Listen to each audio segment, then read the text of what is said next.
ಇದರಲ್ಲಿ ನೂರಕ್ಕೆ ನೂರು ಸತ್ಯವಾದ ಮಾತು ನಮ್ಮ ನಾಗರಾಜ್ ಹೇಳಿದ್ದಾರೆ. ಮಣ್ಣಿನ ಮಗ ಅಂತೇಳಿ ಈ ಸ್ವತಂತ್ರ ಸಂವಿಧಾನ ಬಂದ ಮೇಲೆ ಈ ದೇಶದಲ್ಲಿ ಈ ರಾಜ್ಯದಲ್ಲಿ ಮೋಸ ಮಾಡಿದ್ದಾನೆ ಅಂದರೆ ದೇವೇಗೌಡ ಕುಟುಂಬ ಅನ್ನೋದರಲ್ಲಿ ಎರಡು ಮಾತಿಲ್ಲ.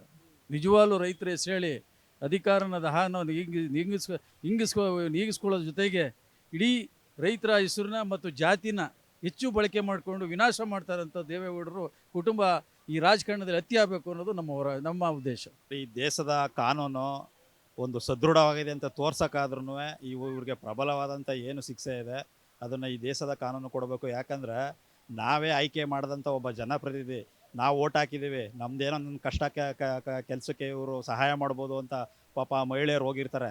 ಅದನ್ನು ಇವರು ಬೇರೆ ರೀತಿ ಯೂಸ್ ಮಾಡ್ಕೊಂಡು ಪಾಪ ಅದನ್ನು ಒಂದು ಲೈಂಗಿಕ ದೌರ್ಜನ್ಯ ನಡೆಸಿರುವಂಥ ಪ್ರಜ್ವಲ್ ರೇವಣ್ಣನಿಗೆ ಇಡೀ ದೇಶದ ಕಾನೂನಿನ ದೊಡ್ಡ ಒಂದು ಶಿಕ್ಷೆನೇ ಕೊಡಬೇಕು ಅಂತ ನಮ್ಮೆಲ್ಲರ ಒತ್ತಾಯ ಸರ್. ಸರ್, ಮಾನ ಮರ್ಯಾದೆ ಇದೆಯಾ ಇವರಿಗೆ ಅನ್ನೋ ಒಂದು ಪ್ರಶ್ನೆಯೂ ಬರುತ್ತೆ. ಯಾಕೆಂದ್ರೆ ಮನೆ ಕೆಲಸದ 60 ವರ್ಷದ ಮಹಿಳೆಯನ್ನು ಬಿಡಲ್ಲ, ಸಹಾಯ ಕೇಳ್ಕೊಂಡು ಹೋದಂಥ ಮಹಿಳೆಯನ್ನು ಬಿಡಲ್ಲ ಅಂತ ಅಂದಾಗ ಜನ ಯಾರನ್ನ ನಂಬೇಕು ಸರ್? ಹೆಣ್ಮಕ್ಳನ್ನ ಮನೆಯಿಂದ ಆಚೆ ಕಾಲಿಡೋದಕ್ಕೂ ಬಿಡದೇ ಇರುವಂತ ಪರಿಸ್ಥಿತಿ ನಿರ್ಮಾಣ ಆಗಿದೆ. ಭಯ ಶುರುವಾಗಿದೆ ಜನರಿಗೆ.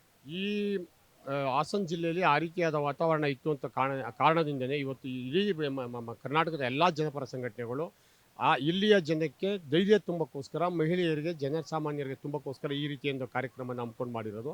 ಇನ್ನು ಮುಂದೆ ಅದು ಆಗ್ದಂಗೆ ಕೂಡ ಇಂಥ ಒಂದು ವಾತಾವರಣ ಸೃಷ್ಟಿ ಆಗಬಾರ್ದು ಅಂತ ಅವ್ರಿಗೆ ಧೈರ್ಯ ತುಂಬಿದ್ವಿ.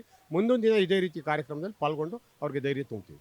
ಏನು ಹೇಳ್ತೀರಿ ಸರ್? ಇಂಥ ಒಂದು ಹೀನ ಕೃತ್ಯ ನಡೆದಿದೆ, ಅದು ಒಬ್ಬ ಜವಾಬ್ದಾರಿಯುತ ಸ್ಥಾನದಲ್ಲಿರುವಂಥ ವ್ಯಕ್ತಿಯಿಂದ ಅವ್ರ ಮೇಲೆ ಆರೋಪ ಬಂದಿರೋದು, ಜೊತೆಗೆ ಅವರು ಒಪ್ಕೊಳ್ಳೋದಕ್ಕೆ ರೆಡಿ ಇಲ್ಲ. ಇವತ್ತು ಈ ಗೌಡಿಕೆ ಅಥವಾ ಪಾಳಿಗಾರಿಕೆ ವ್ಯವಸ್ಥೆ ಅಂತ ನಾವೇನು ಕರಿತೀವಿ, ಆ ಒಂದು ಇದರಲ್ಲಿ ಭೂ ಮಾಲೀಕತ್ವ, ಅದರಲ್ಲಿ ಭೂಮಿಯನ್ನು ಶೇಖರಿಸಿಟ್ಕೊಂಡಿರುವಂಥವ್ರು, ಅಧಿಕಾರ ಇರುವಂಥವ್ರು, ಮತ್ತು ಅದೇ ರೀತಿ ಎಲ್ಲ ಸಂಪತ್ತನ್ನು ಉಳ್ಳಂಥ ಜನ ಇವತ್ತು ಈ ಒಂದು ಕೃತ್ಯದಲ್ಲಿ ತೊಡಗಿದ್ದಾರೆ. ನಿಮಗೆ ಗೊತ್ತಿರೋ ಹಾಗೆ ಹಿಂದೆ ಬಳ್ಳಾರಿಯ ಒಂದು ಇದು ನಡೀತಾ ಇತ್ತು, ಗಣಿಗಳ ಒಂದು ದಬ್ಬಾಳಿಕೆ ದೌರ್ಜನ್ಯ ನಡೀತಾ ಇತ್ತು. ಅದೇ ರೀತಿ ಇವತ್ತು ಗೌಡಿಕೆ ಮತ್ತು ದರ್ಪ ಅದು ಇವತ್ತು ಮೇಳೈಸಿದೆ.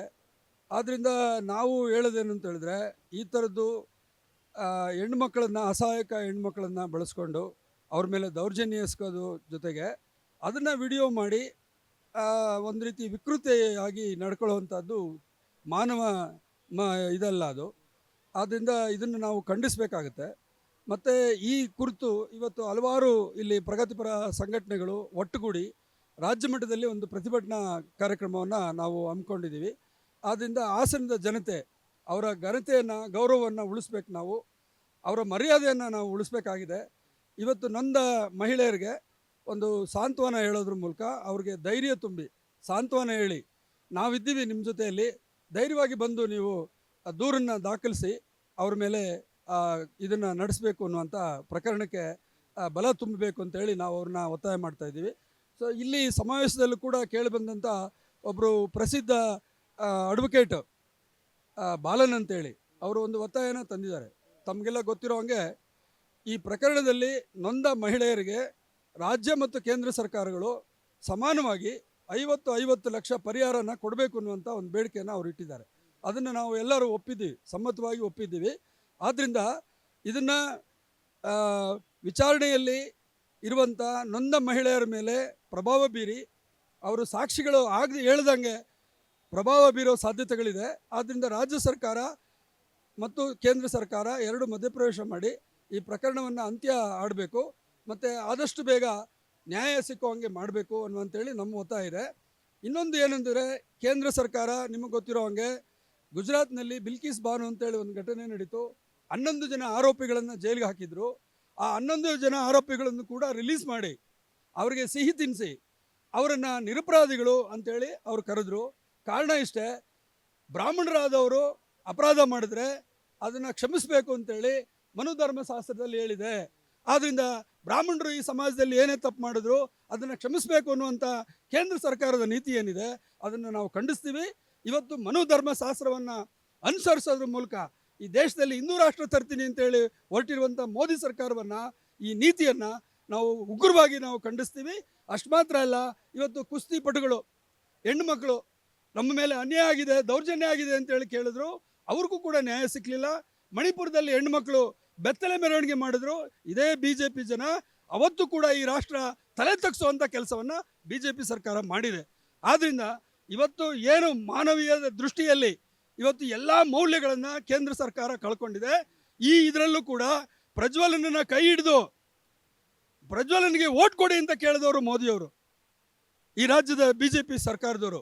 ಆದ್ದರಿಂದ ಈ ಎರಡು ಪಕ್ಷದವರು, ಅದು JDS ಆಗ್ಬೋದು, ಅದು BJP ಆಗ್ಬೋದು, ಎರಡು ಪಕ್ಷಗಳು ಕೂಡ ಜನರ ವಿಚಾರದಲ್ಲಿ ಅಪರಾಧಿಗಳಾಗಿ ನಿಲ್ತಾರೆ. ಕಾಲದಲ್ಲ ನಾವು ಮೈತ್ರಿ ಮಾಡ್ಕೊಂಡಾಗಲ್ಲ, ಅದು ಕಾಂಗ್ರೆಸ್ ಮತ್ತು JDS ಕಾಲದಲ್ಲಿ ಅಂತ ಹೇಳಿ ಏನ್ ಹೇಳ್ತೀರಾ? ಸ್ನೇಹಿತರೆ, ವಿಡಿಯೋ ಅದು ಯಾವ ಕಾಲದಲ್ಲಾದರೂ ಬಂದಿರಲಿ, ಅದು ಯಾವಾಗಾದರೂ ಪ್ರಕಟ ಆಗಿರಲಿಲ್ಲ. ಅದು ಪ್ರಶ್ನೆ ಇರೋದೇನಂತಂದ್ರೆ, ಈ ಕೃತ್ಯದಲ್ಲಿ ಭಾಗಿಯಾಗಿರೋದು ಪ್ರಜ್ವಲ್. ಇದಕ್ಕೂ ಮತ್ತು BJPಗೆ ಏನು ಸಂಬಂಧ? ಕೃತ್ಯ ನಡೆಸಿರೋದು ಇವತ್ತು ಪ್ರಜ್ವಲ್ ರೇವಣ್ಣ, ಆಯ್ತಲ್ಲ. ಅದನ್ನ ವಿಡಿಯೋ ಮಾಡಿದ್ದು ಆತನೇ, ಆಯ್ತಲ್ಲ. ವಿಡಿಯೋ ಮಾಡೋದು ಎರಡನೇ ಅಪರಾಧ. ಆ ಕಾರಣಕ್ಕಾಗಿ ಈ ಎರಡು ಅಪರಾಧಗಳಲ್ಲಿ ಅವನಿಗೆ ಮೊದಲನೇ ಶಿಕ್ಷೆ ಆಗಲೇಬೇಕು, ಆಯ್ತಲ್ಲ. ಇನ್ನು ಉಳಿದಂತೆ ಅದನ್ನ ಟೇಪ್ ಹಂಚಿರೋ ವಿಚಾರ ಇದೆ, ಹಂಚಿರೋರು ಯಾರಿದ್ದಾರೆ ಅವ್ರನ್ನೂ ಕೂಡ ಶಿಕ್ಷೆ ಆಗಲಿ ಅವ್ರಿಗೆ. ಆದರೆ ಇಲ್ಲಿ ಪ್ರಶ್ನೆ ಬರೋದೇನಂತಂದ್ರೆ, ರೇವಣ್ಣ ಎಲೆಕ್ಷನ್ಗೆ ಕಂಟೆಸ್ಟ್ ಮಾಡೋಕ್ಕೆ ಮುಂಚೆ ಇದು ಗೊತ್ತಿತ್ತು, ಆಯ್ತಲ್ಲ. ಯಾರು ನಮ್ಮ BJPಯ ಮುಖಂಡರಾದಂಥ ಇವರು MLA ಆಗಿ ಕಂಟೆಸ್ಟ್ ಮಾಡಿ ದೇವರಾಜೇಗೌಡರು ಪತ್ರ ಬರೆದಿದ್ರು BJP ಅವ್ರಿಗೆ 6 ತಿಂಗಳ ಮುಂಚೆ ಈ ವಿಚಾರವನ್ನು ತಿಳಿಸಿದ್ರು. ಇದು ಅಮಿತ್ ಶಾಗೂ ಗೊತ್ತಿತ್ತು, ಮೋದಿಯವ್ರಿಗೂ ಕೂಡ ಗೊತ್ತಿತ್ತು, ಅವ್ರಿಗೂ ಕೂಡ ಗೊತ್ತಿದೆ. ಎಲ್ಲ ಗೊತ್ತಿದ್ದು ಕೊನೆಗೆ ಒತ್ತಡದ ಮೇಲೆ ನಾವು ಟಿಕೆಟ್ ಕೊಟ್ವಿ ಅಂತೇಳಿ ಹೇಳ್ತಾ ಇದ್ದಾರೆ. ಅದು ಕೂಡ ಅಪರಾಧವೇ. ಇದು ಒಟ್ಟಾರೆಯಾಗಿ ಆಗಲಿ. ಇವತ್ತು ತಿಂಗಳಾಗಿದೆ ಅಲ್ವಾ, ರಾಜ್ಯ ಸರ್ಕಾರದ ಮಂತ್ರಿ CM ಅವರು ಪತ್ರ ಬರೆದಿದ್ದಾರೆ.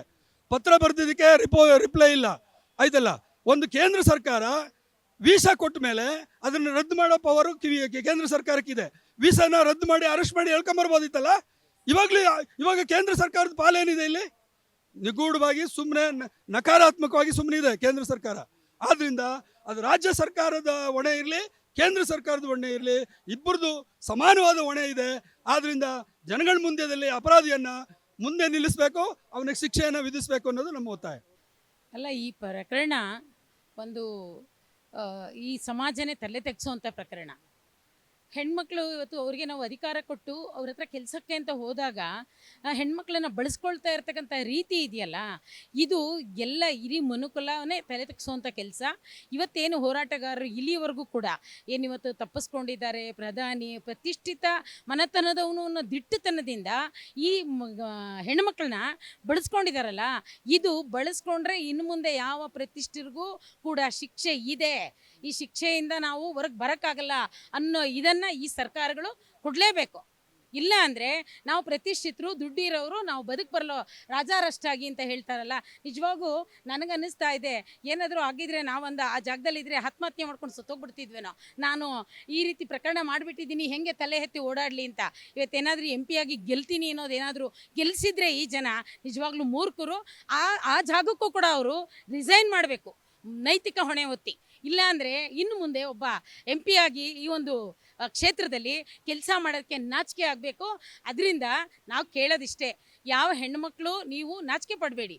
ನೀವು ಯಾವತ್ತು ಅವರ ಕ್ರೌರ್ಯಕ್ಕೆ ಬಲಿಯಾಗಿದ್ದೀರಿ, ನಾಚಿಕೆ ಪಡದೆ ಇವತ್ತೇನು ಕಾನೂನು ವ್ಯವಸ್ಥೆಗೆ ಕರೀತಾರೆ ಅಲ್ಲಿ ಬಂದು ಧೈರ್ಯವಾಗಿ ಹೇಳಿ.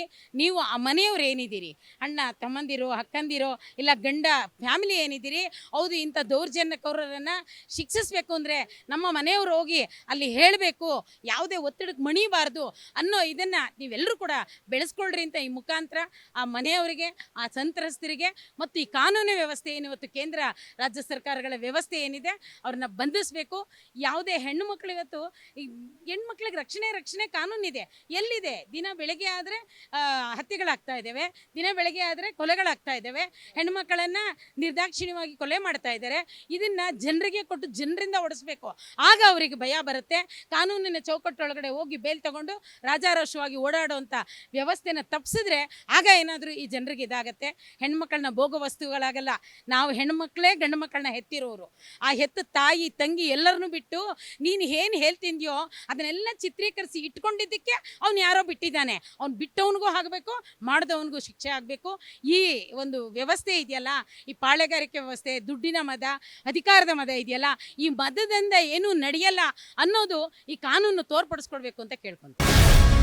ಗ್ಯಾರಂಟಿ ನ್ಯೂಸ್, ಸುದ್ದಿ ಖಚಿತ, ನ್ಯಾಯ ನಿಶ್ಚಿತ.